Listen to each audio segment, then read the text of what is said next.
Hello everyone, welcome back to my channel Pooja Yadav 15। सास बहू को ताने मारे तो क्या करें, आज इसी टॉपिक पर हम बात करेंगे। ऐसी बहुत सारी लेडीज हैं जिनकी यही शिकायत होती है कि उनके ससुराल में है, उनके सास देवर ननद वगैरह जो भी है घर के अंदर, वो उनको ताने मारते हैं। तो ताने क्यों मारते हैं, आज हम इसी टॉपिक पर बात करेंगे। और ये एक रिक्वेस्टेड वीडियो है जो कि मेरी एक सब्सक्राइबर है राजस्थान से, रीना, उन्हीं की रिक्वेस्ट पे मैंने ये वीडियो बनाई है।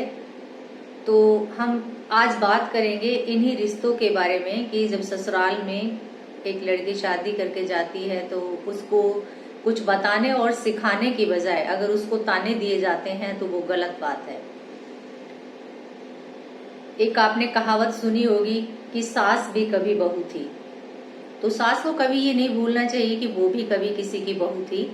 और उनके घर में अगर कोई लड़की बहू बन के आई है तो सबसे पहले उसको अपना पास्ट याद रहना चाहिए जरूर कि मैं भी कभी किसी की बहू बनकर आई थी, तो अगर मेरे को वो तकलीफें जो हुई है वो मेरी बहू को तकलीफ ना हो। ऐसी बहुत सारी लेडीज है जिनकी ये शिकायत है कि उनको ससुराल में अच्छे से नहीं रखा जाता है, उनको टॉन्ट के साथ बोला जाता है, कभी कोई अच्छे लहजे में उनसे बात नहीं की जाती है। ऐसी बहुत सारी लेडीज है जिनको ये प्रॉब्लम होती है कि घर के अंदर जेठ जेठानी से, देवर देवरानी से, ननद से, सास से, ससुर से प्रॉब्लम होती है। तो वो कौन सी प्रॉब्लम है और वो प्रॉब्लम किस वजह से है, सबसे पहले हम इसी टॉपिक पर बात करेंगे कि वो प्रॉब्लम ऐसी क्या है जिसकी वजह से उनको ये बातें सुननी पड़ती है। तो सबसे पहले हम वो प्रॉब्लम जो है उसी को दूर करने की कोशिश करेंगे कि वो प्रॉब्लम हमारे बीच में आए ही नहीं, जिसकी वजह से हमें ताने दिए जाते हैं या हमें सुनाया जाता है या हमें कुछ और बोला जाता है परिवार के किसी भी मेंबर की तरफ से, और उनके साथ गलत बर्ताव किया जाता है, यानी कि उनका साथ जो बिहेवियर है वो सही नहीं है। तो दोस्तों, इस वीडियो को ज्यादा से ज्यादा शेयर करना ताकि और भी हमारी बहनें हैं उन तक ये वीडियो पहुंचे और वो देख पाएं, और जो भी उनके अंदर डिफरेंसेस है तो उनको हम अपने पॉइंट्स के द्वारा दूर करने की कोशिश करेंगे कि हम उनकी समस्याओं को कैसे सॉल्व कर सकते हैं। दोस्तों, ये वीडियो मैं अपने खुद के एक्सपीरियंस से बना रही हूँ, खुद की सोच पे बना रही हूँ। अगर ये वीडियो आपको पसंद आए तो मुझे कमेंट के अंदर जरूर बताना कि आपको कौन से पॉइंट अच्छे लगे, और आपको अगर कोई नई चीजें पता हो उस चीज के बारे में तो मुझे कमेंट बॉक्स में जरूर बताएं कि ये पॉइंट इसके अंदर और ऐड करने चाहिए और इससे हमारी समस्याएं सॉल्व हो सकती है। तो चलो दोस्तों, ज्यादा देरी ना करते हुए वीडियो को स्टार्ट करते हैं, और वीडियो को अंत तक जरूर देखना, वीडियो को स्किप बिल्कुल भी मत करना। हो सकता है कि आप लोगों के लिए कुछ ऐसे पॉइंट हो जो आपकी लाइफ के अंदर भी जरूरी हो, और के साथ शेयर जरूर करना अपने फ्रेंड सर्कल में, रिलेटिव्स के यहाँ पर भी। आपके यहाँ पर बहुत सारी ऐसी महिलाएं होंगी, ऐसी बहनें बहुत सारी होंगी जिनके साथ ये अक्सर जो ये समस्याएं हैं वो घटती रहती है। ऐसा होता है कि उसको समझाने के बजाय सास क्या करती है, डांटती है कि तुम्हारे घर वालों ने तुम्हें कुछ नहीं सिखाया, तुम्हें कुछ नहीं आता। तो ऐसी बात नहीं है, क्योंकि हर घर का माहौल अलग होता है, हर घर में काम अलग तरीके से होता है। बहू को समझाने की बजाय उनको ताने मारने शुरू कर देते हैं।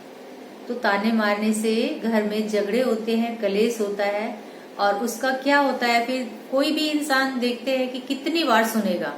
अगर सास बार बार उनको टॉन्ट मार रही है, बार बार कटाक्ष से बातें कर रही है या कुछ उनके घर वालों के बारे में बोल रही है, तो एक लिमिट होती है हर किसी की, वो कितना सुनता है।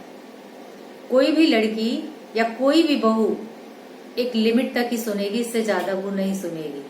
साल भर सुन लेगी, 2 साल सुन लेगी, एक टाइम ऐसा आएगा कि बहू को बोलना ही बोलना पड़ेगा।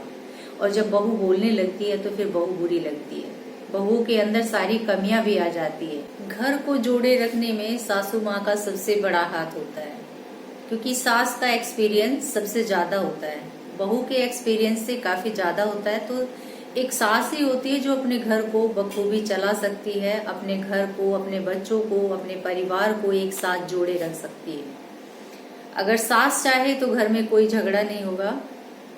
अगर वो सास अपनी बहू को बेटी के समान समझे, उसकी गलतियों पर पर्दा ना डालकर उसको सिखाने की ज्यादा से ज्यादा कोशिश करे, और प्यार से सिखाने की कोशिश करें तो कोई भी बहू ऐसी नहीं होती है जो अपनी सास के अगेंस्ट जाएगी, और ना ही कोई ऐसी वो गलतियां करेगी अगर आप उनको प्यार से समझाते हैं। जब नए घर में आते हैं तो बहुत सारी ऐसी चीजें होती है जो नहीं पता होती कि सास घर की धुरी होती है, और सास ही एक ऐसी होती है कि जो अपने घर को एक बंधन के अंदर, एक डोरी के अंदर बांध कर रख सकती है।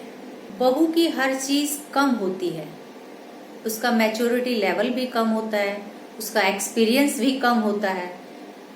मैं यहाँ पर किसी डिग्री की बात नहीं कर रही हूँ कि बहू की डिग्री ज्यादा है और सास की डिग्री कम है।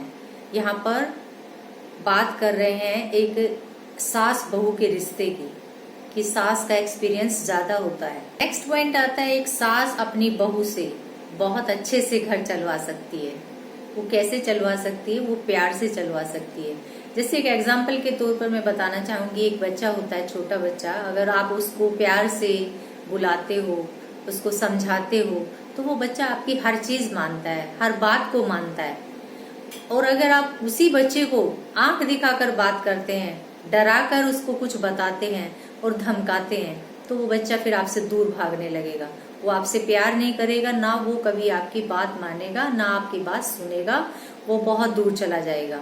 सेम यही रिश्ता भी सास और बहू का होता है। अगर सास अपनी बहू को प्यार से सारी चीजें सिखाती है, सब कुछ बताती है एक बच्चे की तरह, तो कोई ऐसी बहू नहीं है कि जो अपनी सास की बात नहीं मानेगी।